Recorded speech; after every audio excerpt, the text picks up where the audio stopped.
دیکھو انہیں پتا نہیں کہ تحفظ عظمت عائشہ صدیقہ پر کتنی دلیری سے ہتھیلی پہ جان لگ کے نکلنا پڑتا ہے پوری حکومت ایران کے مقابلے میں.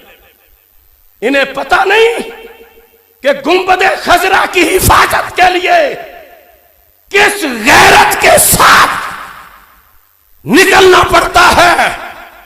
انہیں خبر نہیں کہ دیوبند کے کفریات پر مناظرے کے لیے کتنی گہری غیرت کے ساتھ نکلنا پڑتا ہے.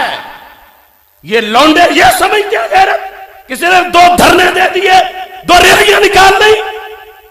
اگر آج اہل سنت کے مستند علماء کے خلاف بھونک بھونک کر ان لوگوں نے ان سے ملت کا اعتماد اٹھا دیا تو کل کفریہ عبارت پر مناظرہ ان کی بے بے کرے گی. کل شان امیر معاویہ یہ لونڈے بیٹھ کے کریں گے فیس بک پہ. کل تقی عثمانی اور رفیع عثمانی کا جواب یہ بگوتر دیں گے. کل کم اور نجات تک کے اسلام دشمنوں کے خلاف یہ بولیں گے. ان کی تو ولادت یہ بھی کل ہوئی ہے.